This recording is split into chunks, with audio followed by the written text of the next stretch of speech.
If you're encountering Greek mythology for the first time, this is probably the first thought that comes to mind. Why are there so many gods? The 12 Olympians are just the beginning. Once you add all the demigods, nymphs, and nature spirits beneath them, it starts to feel impossible to keep track of every name. So today, let's focus on one part of that world, in particular the gods of water, especially the gods of rivers.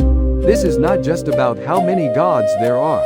It is about why rivers mattered so much to the ancient Greeks that they inspired so many divine beings and so many powerful stories.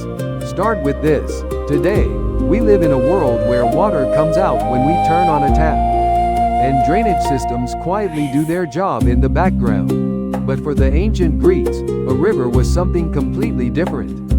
It could give life, and it could also bring disaster. A flood could wipe out a village. A drought could dry the land and ruin a harvest. In the face of a force that unpredictable, people naturally imagined it as something alive. In Greek myth, a river was not just water moving through the land. It was a divine presence, and myth became a way to speak to that presence. In fact, the river gods of Greek mythology, the Potamoi, form a huge family tree. At the top of that line stands Oceanus. Most people think first of Zeus or Poseidon, but Oceanus belongs to a much older generation, the Titans. In myth, he was imagined as the vast world-encircling river, the great body of water surrounding the earth, and all waters were said to flow from him. With his wife Tethys, he was believed to be the parent of 3,000 river gods, and 3,000 oceanids, the sea and water nymphs. The number alone tells you something important. The Greeks did not see water as one vague force. Every river, every spring, every lake could have its own identity, its own spirit, its own story. That is the key. Nature was not an abstract idea to them.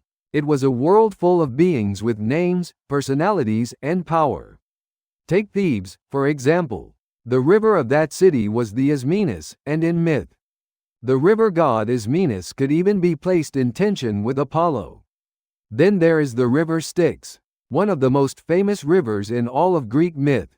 This was no ordinary stream. It flowed through the underworld, and became the symbol of the most binding oath imaginable. Even Zeus was not above an oath sworn by the Styx. In the stories, if a god broke that promise, the punishment was severe. The god would be cut off from nectar and ambrosia, and cast into a long, death-like silence. That gives you a sense of just how sacred this river was meant to feel. River gods were not just guardians of water. They were deeply tied to human fate. In some myths, a river god becomes the grandfather of a hero. In others, a river or water spirit joins with a nymph or a mortal and a famous bloodline begins there. That tells us something about how people saw themselves. They often link their origins to the land and waters around them.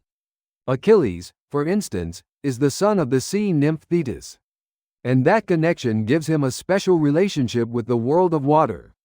And when Jason and the Argonauts reach Colchis, the land is not shaped only by kings and dynasties. The divine powers tied to its rivers and landscape matter too. Follow that idea a little further, and you get to something even more interesting: the sacred meaning of place. In Greek myth, each river could carry its own mood, its own role, and its own local story. Those stories often reflected the character of the region itself. The Eurotas of Sparta, for example, was imagined in a way that matched the city's cold discipline and severity. The Achelous in Athens carried a very different feeling. It was associated with conversation, beauty, and thought.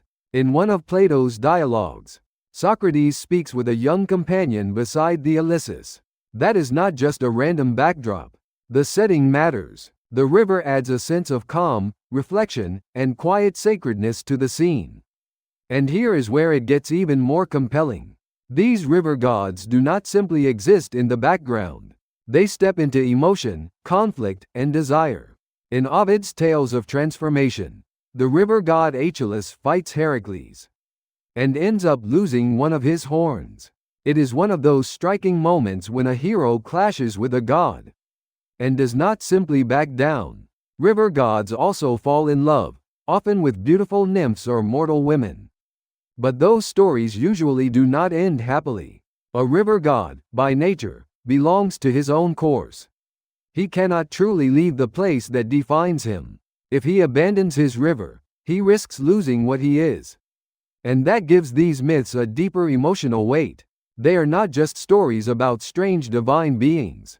They are also stories about limits, longing, and the kind of fate no one can fully escape. So let's come back to the biggest question. Why were there so many gods? The answer lies in how the Greeks looked at the world.